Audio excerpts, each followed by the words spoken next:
Good afternoon, everyone. Welcome. Thanks for joining us.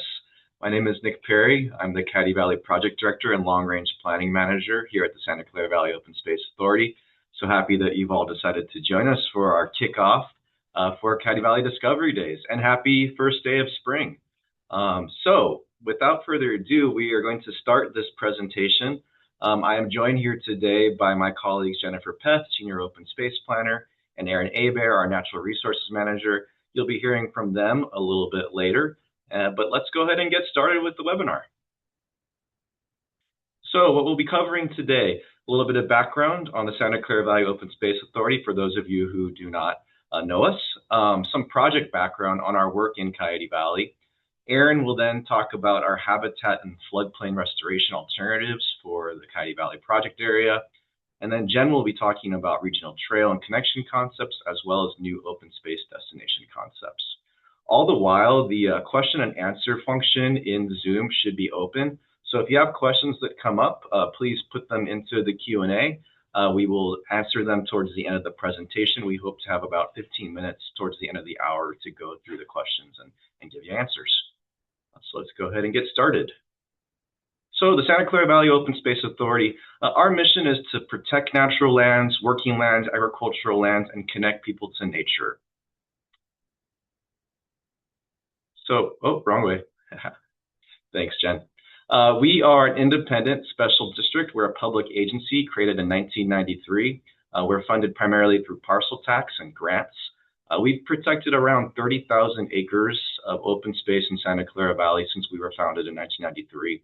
We also operate 4 publicly accessible open space preserves that are free and open to the public to enjoy. This map shows our jurisdiction.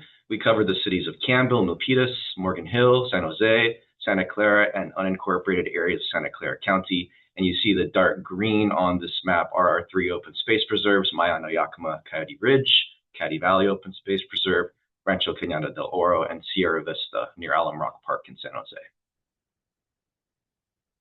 One of our main areas of focus is Coyote Valley, and that's why we're all here today to talk to you about our work in Coyote Valley and our project, the Coyote Valley Conservation Areas Master Plan, or CV Camp for short. So this aerial image is looking west over Coyote Valley on a plain above the Diablo Range looking towards the Santa Cruz Mountains. And it's showing this remarkable landscape that really serves as a linkage between those mountain ranges and has on the valley floor prime habitat for wildlife, farmland, and wonderful recreational opportunities for people. The green are open space preserves and protected lands that surround Coyote Valley in the hills. And then the yellow is our focus area, the CV Camp properties, as we call them, the Coyote Valley Conservation Area Master Plan properties. And that's what we're focused on today. The yellow is protected lands either by the Open Space Authority or our 2 partners, key core partners, the Peninsula Open Space Trust, our POST for short, and the City of San Jose. Together, we are the 3 core partners working on CV Camp for these lands that we own or manage, working with many other partners, government agencies, nonprofits, to help us plan the future of these 1,600 acres of properties. And as of January, there's a gap that has been filled thanks to an acquisition by the Peninsula Open Space Trust, a property we call Midway Fields. So we now have a good chunk of the western side of Coyote Valley protected, including the Fisher Creek floodplain. Fisher Creek is the blue line you see traveling across this image and then going into Coyote Creek. And on the north, we have Laguna Seca, which I'll talk about more in a couple slides. So this figure shows that same aerial view, but it overlays on top of it what the historic ecology of Coyote Valley was prior to European colonization. So back then, this area was a tapestry of habitats, including a large freshwater marsh, the 1,000-acre Laguna Seca. That south of that was a complex of wet meadows and ephemeral streams and willow groves. And then you had oak woodlands and oak savanna. And this was a really wonderful habitat for people, including our local native tribes who have been stewarding this land since time immemorial, as well as a whole host of wildlife and animals that really benefited from this rich landscape. This is kind of an inspiration for us in the work we're doing in Coyote Valley. We can't go back to what it was with climate change, with new infrastructure that's in place and other constraints, we can't exactly go back to what it was prior to colonization and the transformation of the landscape for agriculture, but it is an inspiration and it is helping guide the work that we're doing today. So speaking of that transformation, this slide shows the transformation of Laguna Seca. So Laguna Seca, that 1,000-acre wetland I mentioned at the outset on the northern edge of Coyote Valley, was once this vast complex of ponds and tule reeds and really rich habitat hosting a wide variety of native species. In the 19-teens, it was drained, it was ditched, it was burnt, and basically made way for agriculture. Today, it still, though, functions as an important wetland. And we now have this amazing opportunity to restore the wetland and restore the Laguna Seca that Aaron's going to talk about in a few slides. So for many years, Coyote Valley was a part of the larger Santa Clara Valley, the Valley of Heart's Delight, and has this rich agricultural legacy. You see the aerial image from 1940. On the eastern side of the valley, you see those dark blotches. That's vast acreages of orchards, fruit and nut orchards. And on the west side of the valley, where Laguna Seca was, you had more of row crops, hay, grazing. And today, for the most part, Coyote Valley is still agricultural. There's still hay growing, there's still row crops. A lot of the land, though, was purchased by developers in the 70s and 80s, and they were waiting for development to happen. So short-term leases, not a lot of heavy investment in infrastructure for farming, like irrigation or planting orchard trees. So for that reason, you see primarily hay, grazing, row crops there today. But it's remarkable that this landscape still exists, that it's protected, and that we have it now to plan its future. In 2017, the Open Space Authority released the Coyote Valley Landscape Linkage Report, and this was really a pivotal year for Coyote Valley. As the years have gone by, we've realized how important Coyote Valley is for all the natural benefits it's provide. Its natural floodplains, its working lands for agriculture, but one of the key things is this landscape linkage. And so this figure shows the Bay Area, and the yellow are areas with the most permeability or room for wildlife to roam. And you see the Santa Cruz Mountains on the left side of the image. Because of development in most of the Bay Area and the South Bay of the peninsula, the Santa Cruz Mountains have become geographically isolated from all the other open space in the Bay Area, primarily the Diablo Range on the eastern side of the Bay Area. But Coyote Valley is one of the last places where you can build a linkage where wildlife can safely move across those mountain ranges. And that's really important for the health of the ecosystem, because key species like mountain lion, if they are geographically isolated in the Santa Cruz Mountains, they can become inbred. We're already seeing signs of that, of their tails being kinked when they're, because they're not, having the opportunity to disperse and find mates and maintain healthy populations. And so for that reason, our partner, the Peninsula Open Space Trust, and other agencies have been really working to protect Coyote Valley and bolster this landscape linkage so that wildlife can move between the mountain ranges. And in 2017, Post acquired the first 2 properties that are part of the CV Camp Planning area. And since then, like I said earlier, we've protected 1,600 acres, which are the focus of the master plan. So our goals for the master plan, we have 10 goals.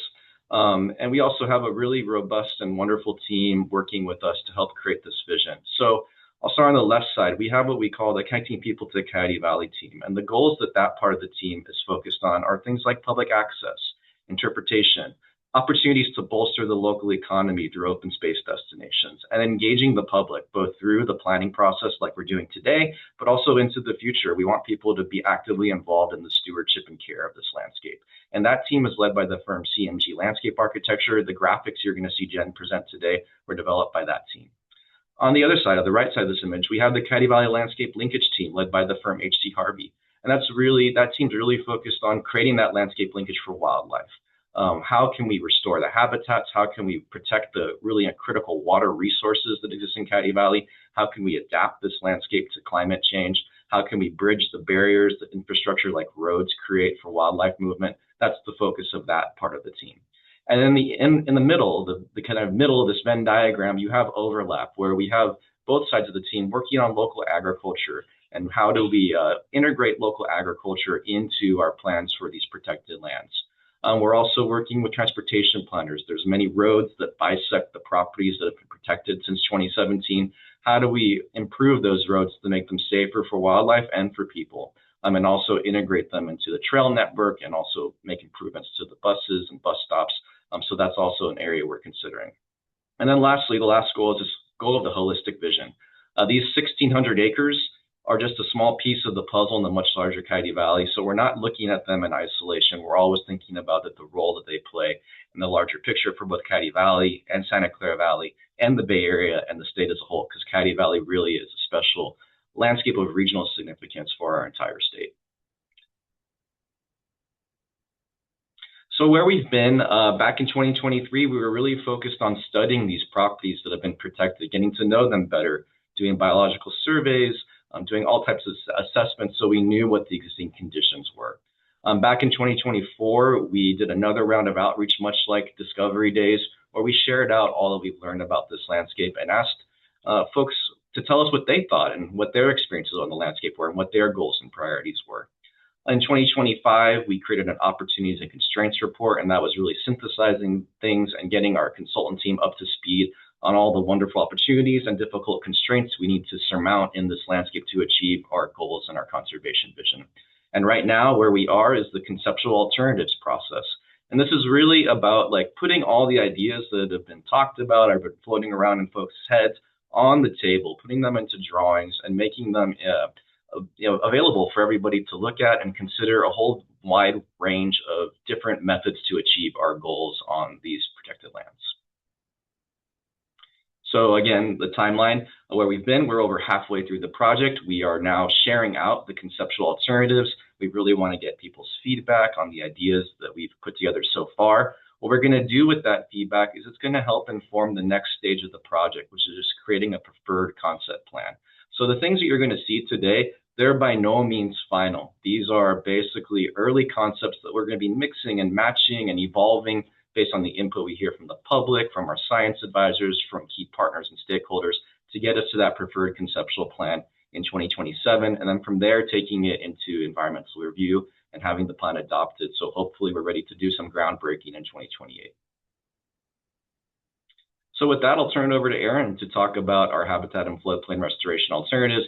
And again, if you have any questions as we go through this, feel free to put them in the Q&A and we'll answer them towards the end. Thank you. Thanks, Nick. Once again, I'm Aaron Hebert. I'm the Natural Resource Manager here at the Open Space Authority. I'm an ecologist. My background's in water resources, so a lot of that in this project area. So happy to share it with you. So let's just start with kind of what we have on this landscape. Nick was talking about the 1,600 acres that currently exists. And if you drive through Coyote Valley, say on Santa Teresa, sort of going north and south, you'll kind of notice out both sides of your window that there's kind of agricultural lands by Santa Teresa. That's kind of that green striped in here. And then, kind of on the west side of the valley, there's a lot of grassland. Kind of what you don't see, generally speaking, is a lot of high quality habitat. We have some very narrow riparian habitats by Fisher Creek and some other areas, but it just kind of goes to show this landscape used to look a lot different, like Nick was showing in that historic ecology figure. And so there's on the one hand, there's not as much habitat as we might like in this place. On the other hand, there's a lot of possibility for uplift to really make it something a little bit more like that historic ecological condition and to create the conditions whereby wildlife want to be moving to, across this landscape. Next slide. So that's a good segue, actually. This figure really is designed to show that landscape linkage. You might recall the figure Nick showed that was kind of at the Bay Area scale of the Santa Cruz Mountains and the Diablo Range, and kind of showing this path of flow or connectivity between the two mountain ranges. And really, that comes together right here in Coyote Valley, which is kind of this super narrow space. It's like a couple miles between, say, Morgan Hill and San Jose. And in parts, it's even less than that. Kind of what we have in yellow is like the relatively undeveloped sort of natural landscape, which is a mix of public and private property. But this is really where wildlife can kind of get through this space. And one of the things I'd highlight is that the scientific literature shows that kind of the minimum ideal wildlife corridor is about 1.25 miles. And as you can see in that little scale bar, kind of barely have that in parts of this project area. And I guess what that means in practical reality is that, wildlife, unless they're in this kind of broad zone of natural landscape, they behave in very different ways. One of the big challenges in this project area is along Monterey Road and Highway 101. Discrete wildlife crossings are needed for critters to get from one side to the other. Our partners at the Peninsula Open Space Trust and the Valley Transportation Authority are actually just starting wildlife crossing projects at Monterey Road, two under crossings in particular. At the same time, this collective of wildlife folks like myself are also studying on Highway 101, where can wildlife move underneath culverts, underneath existing bridges? Are there more structures needed? But one of the things I would kind of highlight in this figure is just the idea that, if you're a bobcat, if you're a mountain lion, if you're a badger, and you're trying to move across this landscape, dispersing, often in search of mates, it's a heck of a journey. It's a real gauntlet. And so part of our project design is to create as much space for wildlife to move in the most natural way that they can, approaching these sort of discrete wildlife crossings that I described, so that they have the best chance of making it to and from this landscape. A kind of related goal is to make the habitat approaching these sort of constrictions as high quality as can be. So, if you're a badger and you find ground squirrels who might come into this landscape and, be there for a day or two, eating your prey and moving along. So kind of creating the live-in habitat where wildlife are going to be wanting to come to and in and out of this landscape. Next slide.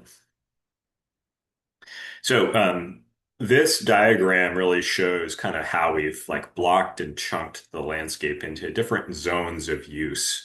Um, in dark green is this kind of habitat focus zone. And so as I mentioned, that's, most of the project area is really how do we create those conditions for wildlife to be moving through this landscape? That's kind of what you see on the west side is what you see on the north side of this figure. Kind of conversely, much closer to Santa Teresa, what you see is actually zones that we think are really appropriate for agriculture and public access. And a lot of the rest of this presentation will be focused on those things. But the reason we've kind of cited them there is that's kind of near existing roads, so existing human disturbance. And it allows people to get these great views into this wildlife corridor that I've described.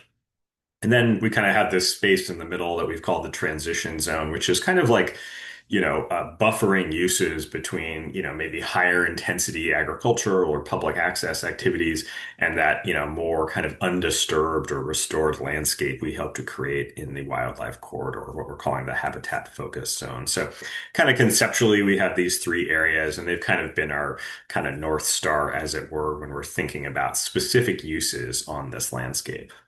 Next slide. So to that end, we've come up with a couple different alternatives. It's kind of the Goldilocks model of thinking about these things. Um, on the left-hand side, we have what we're calling the limited grading option. And grading is just moving dirt, it's moving earth. It's also kind of a proxy for how expensive or costly the project might be. And then on the other side, we have the most extensive grading option. So that's more earth movement, more money. All three of these alternatives really attempt to achieve this goal of creating habitat that's suitable for wildlife movement across the landscape. I think where they really differ, generally speaking, is actually in what we do with this watershed, in this case, Fisher Creek and the Laguna Seca wetland that Nick was showing you. you pictures of. So all of them work. All of them have a lot of benefit. All of them are fairly costly in the scheme of things. The real question we're kind of looking at is which combination of these things is best for the wildlife, is something that can be done within a reasonable time frame, has a sort of good cost benefit, kind of makes sense for the critters and our ability to execute the project. Next slide. So we're not going to show you everything because otherwise the whole presentation would be that. But instead, we're going to focus a little bit on some of the discrete project areas. So this is the southern part of the project area, south of Bailey Avenue, and this is the limited grading option. So this is kind of that more targeted, surgical, maybe more cost effective. And really, this version looks at creating some of that oak savanna on the west side of the valley, much more like that historic ecology where you had this landscape sort of dotted oak trees with shrubs and cover, really the kind of stuff that mountain lions and bobcats like to move through. In this version, we also kind of focus on restoring, improving Fisher Creek in its current location. Fisher Creek is an agricultural ditch built in 1916. And so it doesn't do all the things that we normally want out of our streams and rivers as far as sort of providing high quality habitat. Um, I'll point out some of you may be familiar with Spina Farms, the pumpkin patch that happens around sort of before Halloween. That's kind of at the east side of this figure, and it might be a sort of landmark for those of you who have been to it. Next slide. Conversely, on the sort of most extensive grading side, this version of the project imagines moving Fisher Creek to the west side of the valley. This is actually the low spot in the valley. It's a little counterintuitive, but essentially the landscape kind of slopes to the west, and this kind of mimics where big storm events like in 2017. This is where water wants to flood. So the main benefit of this is that it allows us to have some localized flooding in the project area to support habitat, which is a good goal. Some of you may know that Coyote Creek, which is downstream of Fisher Creek, has pretty significant flooding in urbanized San Jose, caused tens of millions of dollars of damage in 2017. And so one of our goals and one of our challenges in this project is, well, how do we keep some of that water on this landscape where it's appropriate and it's great for the environment and does groundwater recharge and has all these benefits while preventing some of that downstream flooding. So this version is really different because it involves creating a whole new Fisher Creek, some more wetlands in the northern part of the project area. The other maybe kind of benefit of this one is that wildlife, certain critters in particular, really like to use riparian areas like Fisher Creek in order to move. So this one kind of moves that kind of wildlife corridor sort of focus zone of Fisher Creek a little further from Santa Teresa and a little further from some of the public access and agriculture. So maybe it kind of helps wildlife move across this landscape. Next slide. Kind of moving north, again, going back to the limited grading option. This is two properties we call Laguna Seca and Tulare Meadows. In this version, we again are sort of focused on what's really cost effective and achieves our sort of habitat goals. So Laguna Seca is divided by a dam that was built in 2006. In this version, we don't touch the dam. It's a very costly element of the project. And instead, we focus on kind of light grading or excavation of Laguna Seca to get it much more like that historic condition where there's deep pools of water, there's seasonal wetlands. Anyone who's driven by this in the winter will notice thousands of migratory birds descending on Laguna Seca. It's the largest freshwater wetland in the county. It's directly south of the San Francisco Bay, and it's right on the Pacific Flyway. So every time we get more water there, we really see tremendous response from migratory birds. So this version of the project looks to enhance that and store more water on the landscape where we can. Next slide. This is again the most extensive version of that, and in this version, we make pretty big modifications, if not pretty significant removals of the dam itself, which creates hydrologic or connectivity between North and South Laguna Seca. So you can see a much bigger wetland area, a bigger ponded areas that I think have corresponding benefits to migratory birds, not to mention aquatic habitat species like California red-legged frog, northwestern pond turtle, and California tiger salamander. This version, including actually all versions, involve moving Fisher Creek west of Santa Teresa. Right now, it kind of parallels Santa Teresa and actually floods that road under certain conditions. So this version and the limited grading version kind of move Fisher Creek to the west into this so-called bypass channel, just kind of getting it away from the road, which helps flooding. And it's also useful for wildlife to have it set back from the road. So this, again, this option is more costly because it involves a lot more grading, but it's also kind of more effective at achieving some of those watershed goals we have, like storing water on the landscape.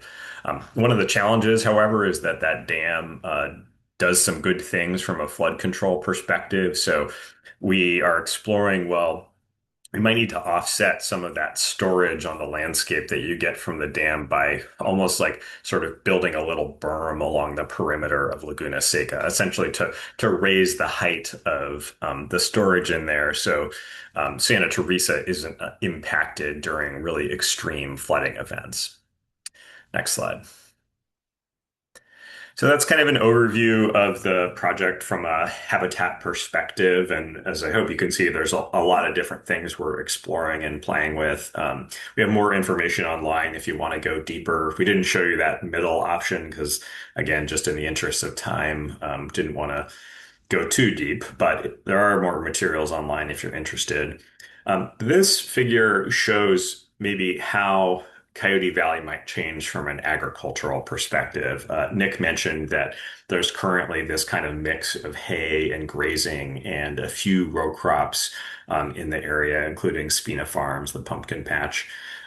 Really, what I want to show in this figure is that in the dark green, where we have that wildlife corridor, our grassland ecosystems really require cattle to occasionally come in and kind of mow down all of those non-native grasses that we have in our project area in order to create conditions that are more favorable for a variety of grassland species like burrowing owls, badgers, some of the statured flowers like you have behind me in my Zoom background. Cattle are really a tool for conservation purposes. And so that green zone is kind of where we imagine cattle moving seasonally through in order to do that grassland management for us. In blue or light blue is really where we envision as potentially suitable for more intensive agricultural operations like row crops. There used to be walnut orchards here, a lot of orchards, as Nick mentioned in the past. But those areas we really hope to activate for local food production in order to kind of really support the regional agricultural economy and have people connect with local food. It's a really cool opportunity to have people to go on a beautiful hike, connect with the wildlife corridor and everything I was describing, and then maybe pick up some produce on the way out, right? We think that's a really great vision, and you'll see more of that later in the slide deck. And with that, I'll pass it off to Jen. Great. Thanks so much, Aaron. All right, so another one of the, I'll be covering, again, Jennifer Peth, Senior Open Space Planner. I'll be covering regional trail connections and public access destinations in these next few slides. And so another one of the exciting opportunities that we have through CB Camp is to close gap in regional trail connections, both countywide regional trails, master plan, gaps identified in that, as well as Bay Area Ridge Trail. So to orient you to the map here, we'll go clockwise, beginning on the upper left-hand side of the screen. Those solid orange lines are existing trails. We have Santa Teresa County Park, going east to Coyote Creek Parkway, Mayan Yakima Coyote Ridge, and in the bottom bottom center of your screen, the Open Space Authority's Coyote Valley Open Space Preserve. So closing trail gaps could look like, those orange dashed lines. So going north from Coyote Valley Open Space Preserve, closing that countywide regional trail gap north to Santa Teresa County Park. And then in the east, along Bailey, from Coyote Creek Parkway, going north to Santa Teresa County Park, that would close that east-west gap in the Bay Area Ridge Trail. So not only wildlife, but people want to be moving through this landscape and across these mountain ranges. And then highlighted in the green dashed line is where we have opportunities to improve bike infrastructure along the roadways. And then another exciting thing, opportunity that we have here that's really unique in Coyote Valley is the ability to make those transit to trail connections using the VTA bus route 68. There are a number of stops along Santa Teresa Boulevard through the project area. So this is just zooming in on that southern portion of the map. So mid-Coyote Valley, there are a couple ways that we could route the trail through the project area. But again, in all of these, it's about connecting what would be those new public access destinations and the bus stops. And then this is just to show a couple of views that you get from in that interior of the property, looking out of these expansive grasslands and into the hills in the distance. And then there is some unique habitat there now that you can see in the bottom, some of this kind of marshy little wetland area that popped up in the spring. But again, kind of visualizing what it might look like with an even more enhanced habitat in the future with the designs that Erin talked about. All right, so moving on to the public access destinations, there are 4 areas that we're going to be covering that are considered under CV Camp. There are 3 alternatives across each of these locations that I'll walk us through, and these vary. The 3 alternatives vary in either location or scale of amenities, that light, medium, high amenity scenario options. So beginning in the north, number 1, Laguna Seca Overlook. This is a place to see the restoration of Laguna Seca unfold and kind of the dramatic seasonal shifts that we see across the landscape. At the Hillview Hub, this is a place you can access a 100-foot rise over Coyote Valley from the hill that's there. It gives you just these expansive 360-degree views to take in the landscape in a really unique way. Moving south, number 3, the Coyote Valley Field Station. This is adjacent to our existing Coyote Valley Open Space Preserve.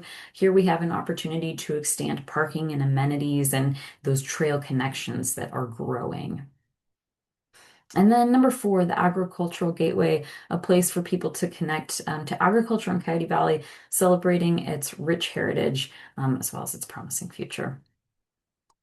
So let's dive in here. We have a number of graphic styles that show, kind of represents what's proposed at these 4 locations. The 2 on the top are the ones that I'll be sharing in the presentation today. Those are visualizations and artistic renderings of what it might feel, look and feel like to be there in that space, in that future space. And then we have aerial diagrams that kind of pop you up and give sort of this 3D kind of model feel to the amenities that are proposed.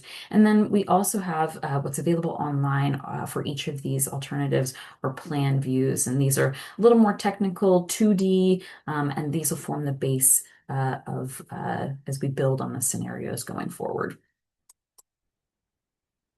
All right, so beginning with Laguna Seca Overlook.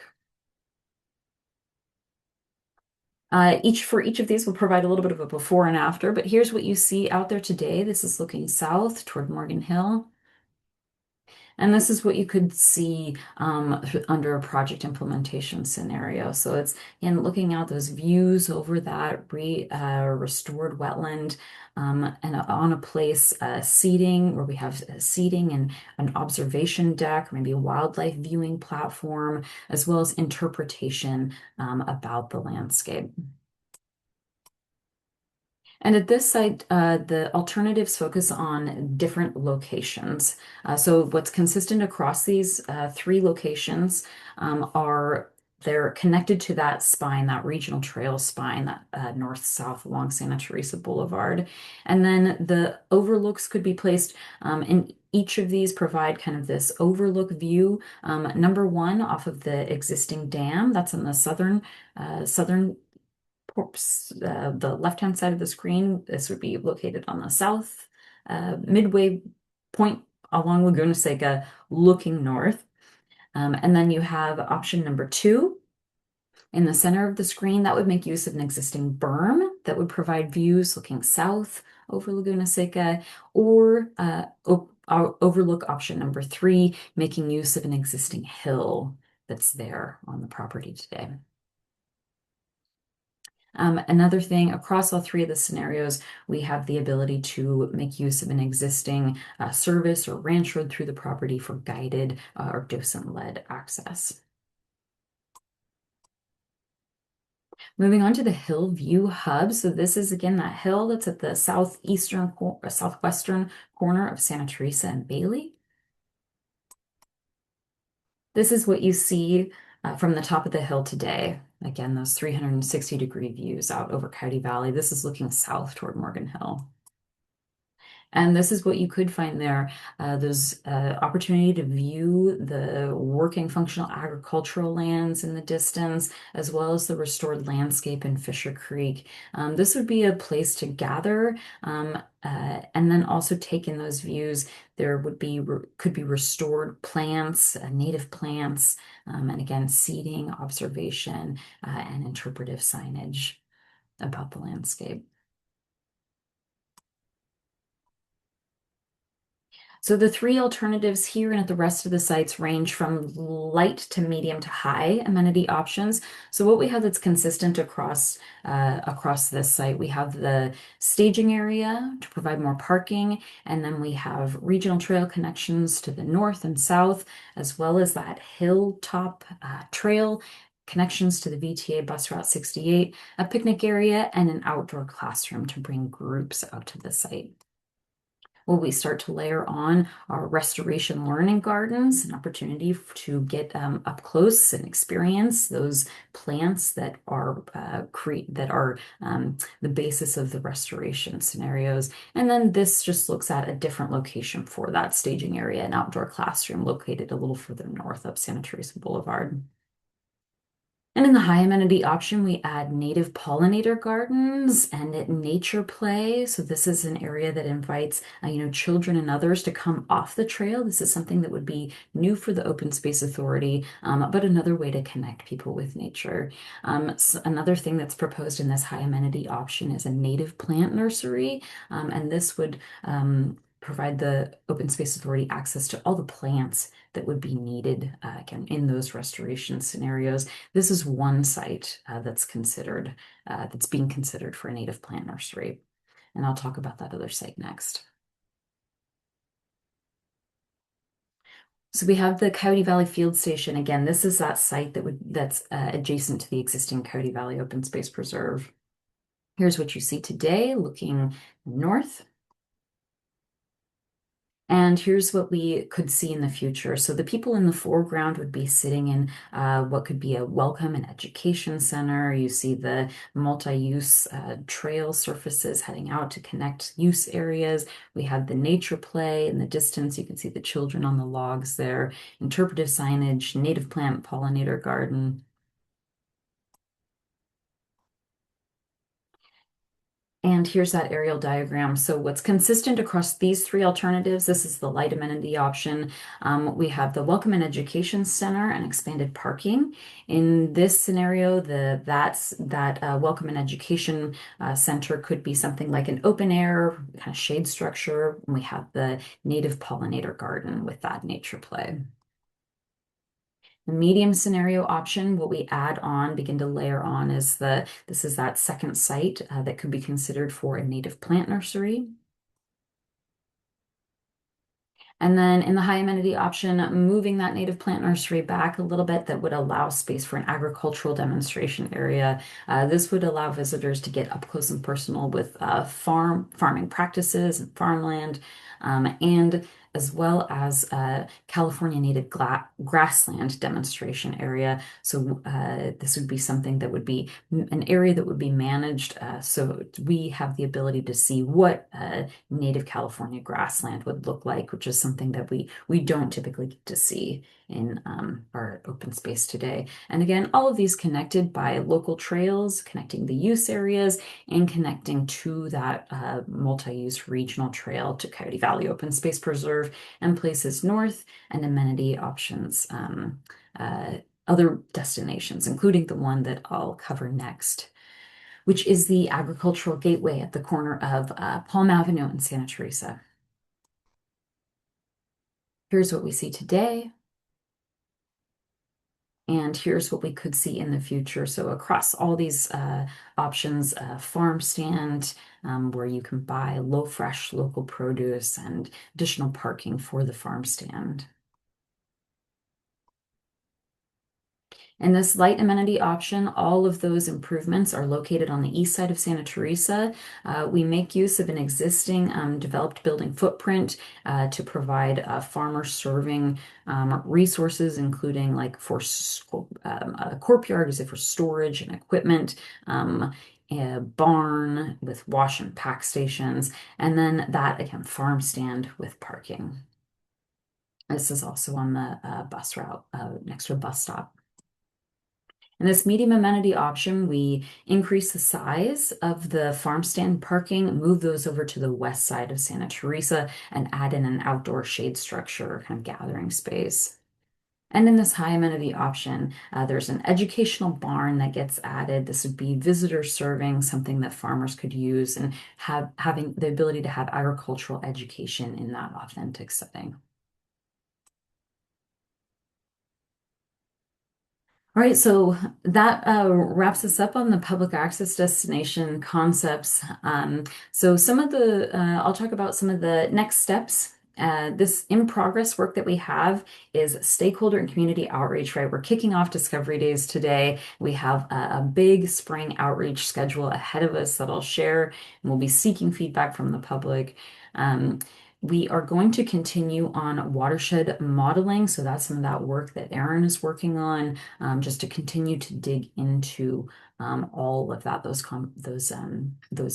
complicated scenarios. Later this year, we'll be working on street design and trail design.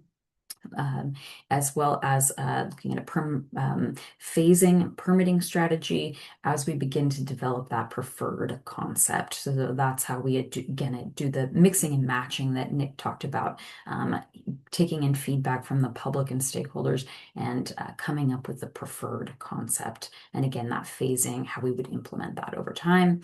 And then we have final and draft plan along with environmental review. So I mentioned the survey. So we have a survey that is going live today, in coinciding with the kickoff of Discovery Days. So if you scan that QR code, that will take you to a survey, and which will be open now through May 17th. And that QR code is going to stay on your screen. So I'll it'll come up again, the slide after this. But highlighting Discovery Days, we have an event tomorrow in San Jose next to the Children's Discovery Museum. There will be educational crafts and games. We're going to have an exhibit that has these concept alternatives in it. Staff will be there to interact and answer your questions. And then we have some of these other additional events where we'll have that exhibit that I mentioned in Coyote Valley at our Coyote Valley Open Space Preserve on April 11th, and we'll be in Morgan Hill on April 25th at the Morgan Hill Community and Cultural Center, along with at their Earth Day Festival. And then we're also having open access events throughout this spring at the North Coyote Valley Hill property. That place I mentioned, the corner of Santa Teresa and Bailey, that'll be open on April 11th. And then open access at Laguna Seca on May 2nd, and additional pop-up booths throughout the spring. So look forward to seeing you all out there. And now we will go to Q&A. And then, as I mentioned, that QR code on the screen will take you to our survey. There's also, if you go to the website, openspaceauthority.org/cvcamp, you can get that survey in additional languages. Thanks so much, Jen. We have a few questions that have come in, and I encourage folks to continue typing more. We've got time to answer them till 1 o'clock. So please, if you have questions that have come up through the presentation, type them in. Some I've already answered with text, but I would also like to give Aaron an opportunity to probably a little bit more. So one question was, what animals are we focusing on for habitat restoration?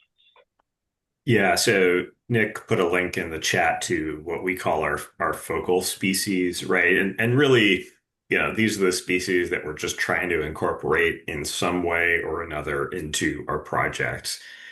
Kind of within that, though, I would say that there are terrestrial wildlife on that list, including deer, badger, mountain lion, in particular, that we're really trying to get through this landscape from a wildlife crossing perspective. Other species, really aren't going to do that. That's not part of their behavior. So maybe a good example would be the California tiger salamander, which breeds in seasonal ponds and wetlands, lives most of its life less than 1,000 meters from the pond that it was born in, and then goes back to that same pond in the winter, right? So it's not necessarily moving across, sort of large scale landscapes, but is kind of more living within this place. So, our strategy kind of by species varies a little bit in terms of what our sort of specific goals are, but you know, I think one of the things, ecologists have to be humble about is just that ultimately you can't design everything, but what you can do is try to create a really rich mosaic of habitats so that there's a lot of edge, there's a lot of sort of transitional zones between, say, wetlands and grasslands, like you see in this photo. So our project design in some sense tries to, consider all the very specific needs of each of these focal species, while creating just kind of a rich ecosystem that has a lot of kind of diversity of even things that you might not think about, like, ground squirrels on that list. And it's not because ground squirrels are rare. It's actually because without ground squirrels in our area, you really aren't going to see badgers, right? So some of these species are focal species because of kind of their maybe effects on the broader ecosystem, like kind of the ecosystem engineers concept. In that case, ground squirrels dig holes that burrowing owls use that create, and attract badgers, et cetera, et cetera. So there are kind of these like cascading effects that we try to think about when we're doing our restoration. So again, kind of varies a little bit by species, but hopefully that's kind of like a good sampling of like why we're doing what we're doing for these different critters. Thanks, Aaron. We got a couple more questions for you. Ron asks, what are the approximate costs of the limited, moderate, and extensive grading options? Yeah, good question. We haven't really done official cost estimation. I can say that there was a much earlier study we did called the Coyote Valley Water Resources Investment Strategy, I think back in 2019 or so. That gave an order of magnitude cost from 30 to 50 million dollars. And so maybe that's kind of most analogous to the extensive grading option. But you kind of got to take these with a big grain of salt. So, as we get into this next phase of work, we're really going to be looking at that more specifically. So, definitely tens of millions of dollars. Kind of beyond that, we don't really have good answers. But again, that's kind of what this next year is about. Yeah, and I'll add that's also for all the public access improvements, agricultural improvements that Jen talked about, trail improvements. We're going to be spending a lot of time over the coming months looking more at costs. Right now, we're just focused on getting the ideas out there and seeing, what resonates and what do we want to move forward. But cost estimating and getting down into those details is what's coming next. Ron also asks, there's a line of mature trees in Laguna Seca used as a windbreak. Will they be kept or removed? I'll say that I interviewed the gentleman whose father planted those trees. There's a YouTube video of me talking to him about his life growing up on the Laguna Seca property when it was more extensively farmed. Aaron can offer more, but that line of trees would be in the middle of the restored wetland in most scenarios. So, do you want to talk about their future and what we've kind of been doing with at least a few of them? Yeah, you can actually see it in this slide photo you have up, right? It's kind of those, conifers that are kind of in a line going from the center to the left. Yeah, I think in all likelihood, those will be removed. If they're significantly flooded, as we kind of hope to achieve in our project area, they'll probably die. I don't think that's something we'd want to do right away. Obviously animals sort of utilize what they have on this landscape. So, it really kind of depends on how we phase in the construction of that area. Probably differs a little bit by which of the three options we kind of ultimately select. But yeah, ultimately, I think those will probably be removed. All right, a related question I'm going to jump to from Charles. He's asking, will the choice of extensive, moderate, limited grading be driven by cost or public input? I'll say there's going to be a wide variety of factors that weigh into what option we go with. Cost will definitely be one of them. What we hear from the public, from our advisors, will be a part of that too. We're still doing a lot of water resources modeling. We have a hydrological model that Aaron and the team we're working with are really looking under the hood to see what happens if you fill this ditch here or move this earth there. Those details are still really going to be worked out as we get more into the preferred alternative concept. Aaron, anything to add there? The only thing we haven't really touched on is just trying to make sense of the like funding space. And really what I mean by that is kind of the grant space. So, I think ultimately we want to propose a project that, is a good use of public dollars, because whether it's coming for us or from the state, that's the source of funding. And we want to have a really big impact because this is a really unique landscape. This is kind of a one of a kind, maybe a once in a lifetime project for someone like me to do this sort of scale of restoration. So, yeah, I don't think there's any, simple formula, but like Nick was saying, a lot of how we'll ultimately get to the preferred alternative is really how does it fulfill our project goals, from a wildlife perspective, from a watershed perspective. And there's a lot of technical stuff kind of underneath that. So, we really want to hear from the public. And, we also need to bring in the most expertise we have to think about how these projects are going to work and persist on the landscape, especially in light of a changing climate. So it's a combination of a lot of things, I think is the short answer. All right. Another one maybe for you, Aaron, keeping you going. Trudy asks that there's how many farmers are currently working on the 1,600 acres, and will they continue to work the lands as the plans are designed and after they're adopted? Yeah, that's a good question. I'm just counting in my head right now, but there's one tenant, B&T Farms, who's associated with Spina Farms and leases a lot of the lands out there, kind of in the project area and east of the project area. They're actually the biggest farmer in the county, I would say, sort of generally speaking. And then I would say we have maybe three other off the top of my head. And I guess it depends on if you're counting some of the folks who grow hay as farmers or not. Um, all of them have leases that extend in the next year or two. It's certainly our preference to work with existing tenants. They've done a lot for this landscape. And we're in the process of kind of trying to refine what our goals are.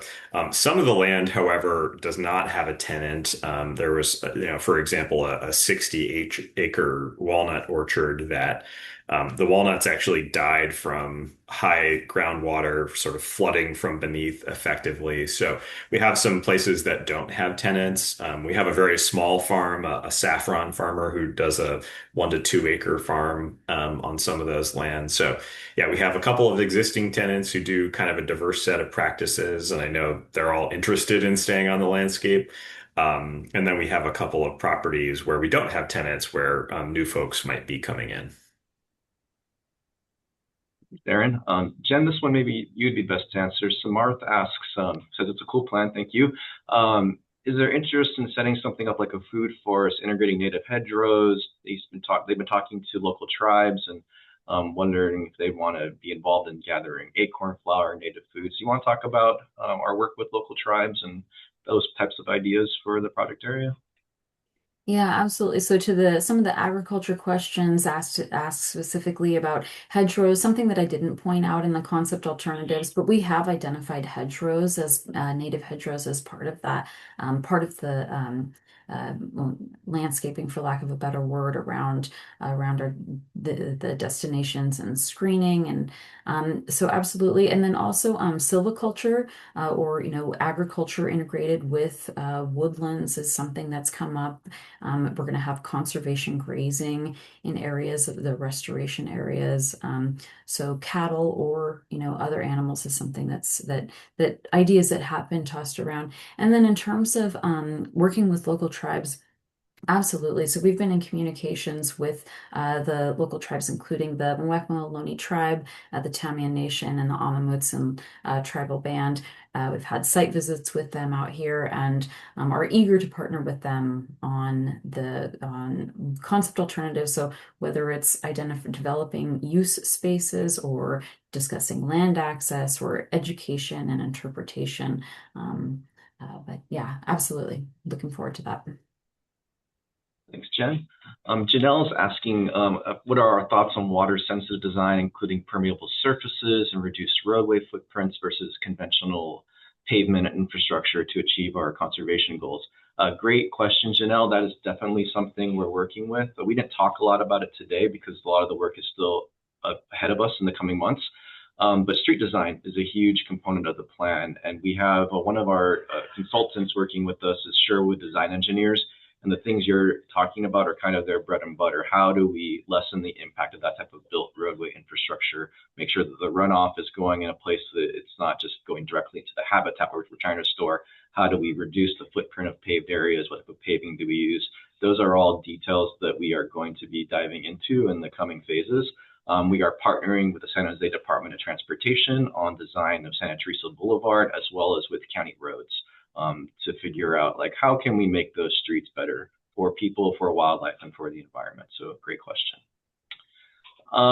Let me see, Cynthia, we got a couple questions for you. Jen, did you want to answer? Well, there was one question about can OSA volunteers write in or make public comments or send in letters or about the project or the master plan?